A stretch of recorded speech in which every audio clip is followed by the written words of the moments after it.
La Suisse, ce petit pays niché au cœur de l'Europe, est connu dans le monde entier pour ses montagnes majestueuses, ses banques puissantes, son chocolat raffiné et sa richesse impressionnante. Mais à y regarder de plus près, rien ne prédestinait la Suisse à devenir l'une des nations les plus prospères du globe. Car en réalité, elle est enclavée, sans accès à la mer, privée de ressources naturelles abondantes, divisée par plusieurs langues qui auraient pu la fragmenter, et bordée par des frontières qui n'ont aucun sens géographique. Pendant des siècles, elle a été encerclée par de puissants empires qui n'avaient qu'une idée en tête, l'envahir. Et pourtant, malgré toutes ses faiblesses, la Suisse a non seulement survécu, mais elle est parvenue à se hisser au sommet de la prospérité mondiale. Voici l'histoire fascinante d'un pays qui, selon toute logique, n'aurait jamais dû exister. Tout commence il y a plus de 700 ans, en 1291. 3 hommes se réunissent pacifiquement dans une prairie pour conclure une alliance. Ils se jurent assistance dans les bons comme dans les mauvais moments. Une promesse étrange pour l'époque, marquée par la violence, les exécutions et les guerres sanglantes. Et pourtant, il n'y a eu ni effusion de sang ni décapitation ce jour-là. Cette alliance allait entrer dans l'histoire comme l'acte fondateur de la Suisse. 24 ans plus tard, en 1315, l'Alliance helvétique affronte sa première grande épreuve, la bataille de Morgarten. Face à elle, une armée autrichienne bien équipée, bien entraînée et déterminée à envahir le territoire du canton de Schwyz. C'était véritablement un combat de David contre Goliath. La plupart des paysans suisses n'avaient jamais tenu une arme et les chances de victoire semblaient nulles. Mais avertis à temps de l'arrivée des Autrichiens, les habitants de Schwyz mobilisent leurs hommes et reçoivent le renfort de 600 combattants venus des 2 autres cantons alliés. Le choc est brutal. Pris au piège, les Autrichiens subissent de lourdes pertes. 1500 hommes sont massacrés par cette armée improvisée de bergers et de paysans qui ignorent tous des codes de la chevalerie. La débandade est telle que certains soldats préfèrent se jeter dans les eaux glacées du lac plutôt que de faire face à la rage helvétique.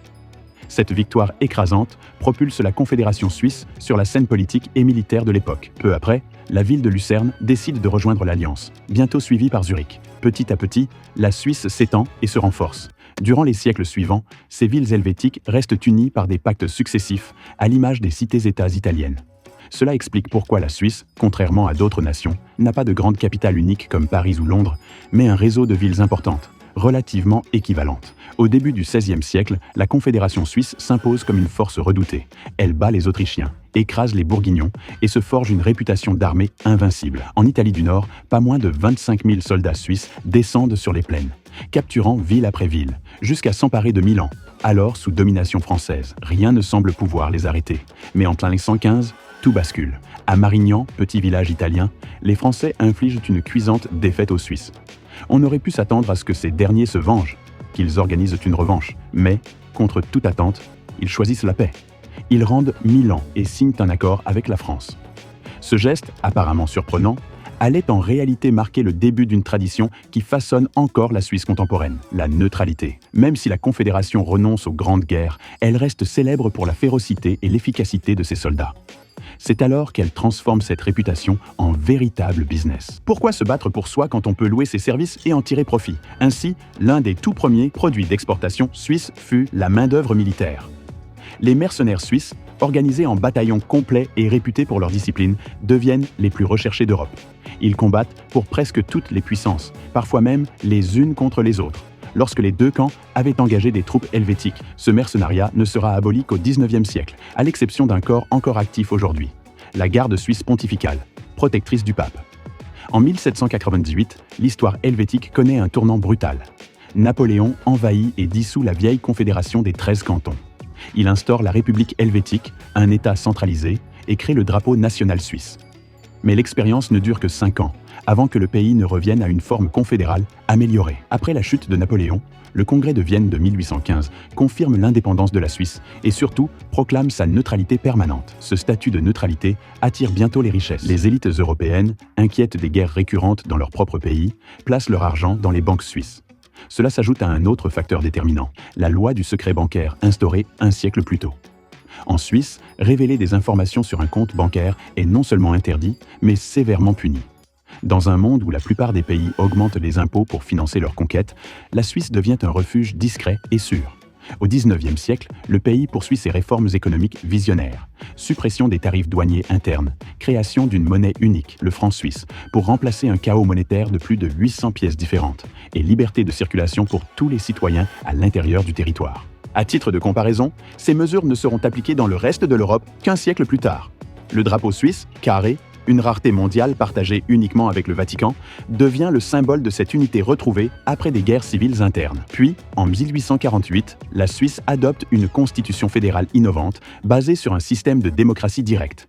Ici, le peuple vote lui-même sur les grandes décisions, plutôt que de déléguer entièrement le pouvoir à ses élus. Cette pratique entraîne deux conséquences. D'abord, des impôts relativement faibles, car chaque dépense publique doit être approuvée par référendum. Ensuite, une lenteur notable dans certaines évolutions sociétales, comme le droit de vote des femmes, accordé seulement en 1971. Mais ce modèle garantit une stabilité politique précieuse, qui nourrit la prospérité bancaire et industrielle. Au XXe siècle, ce système joue un rôle clé. Lors de la Première Guerre mondiale, les banquiers suisses se rendent en France pour promouvoir le secret bancaire. Ils proposent des comptes numérotés, remplaçant l'identité du client par une suite de chiffres connus uniquement de lui et de quelques banquiers. Alors que les grandes puissances européennes taxent lourdement leurs citoyens pour financer l'effort de guerre, les capitaux affluent vers Genève, Zurich ou Lugano. Durant la Seconde Guerre mondiale, la neutralité suisse est mise à rude épreuve. Le pays sert de coffre-fort à l'or volé par l'Allemagne nazie et finance même en partie l'effort militaire de l'Axe. En parallèle, il abrite les avoirs de nombreux juifs cherchant un refuge financier. Conscients de leur rôle ambigu, les Suisses renforcent encore leur secret bancaire en 1934, en faisant de sa violation un crime fédéral.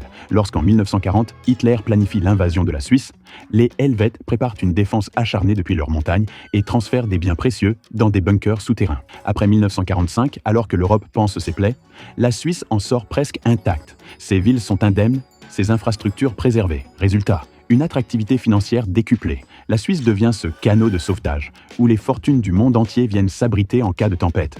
Malgré les pressions répétées du Royaume-Uni ou de la France pour abolir le secret bancaire, celui-ci survit et continue de séduire les plus riches. La Suisse refuse de céder à la tentation des grandes unions internationales. Elle n'entre pas dans l'Union européenne et n'adhère aux Nations unies qu'en 2002, alors même que le siège de l'ONU se trouve à Genève. Une indépendance jalousement préservée, reflet d'un attachement viscéral à la neutralité. Aujourd'hui encore, les banques suisses gèrent près de 2400 milliards de dollars d'actifs, soit plus que n'importe quel autre pays au monde. À cela s'ajoutent des industries de pointe, horlogerie, chimie, pharmacie, optique, sans oublier les symboles culturels comme le fromage, le chocolat ou les inventions inattendues. Et pour relier le tout, un réseau ferroviaire réputé pour sa propreté, sa ponctualité et son confort. Au XXIe siècle, la Suisse affiche l'un des niveaux de vie les plus élevés du monde, un taux de criminalité bas, un chômage quasi inexistant, et attire chaque année des millions de touristes. Là où tant d'empires se sont effondrés, la Confédération helvétique a survécu, contre toute attente, en misant sur la neutralité, l'innovation et la confiance. Chaque année, un sondage national demande aux Suisses ce qu'ils associent le plus à leur pays. Et invariablement, deux réponses dominent, la paix et la neutralité. Deux piliers qui expliquent pourquoi ce petit pays sans ressources est devenu l'un des plus riches du monde.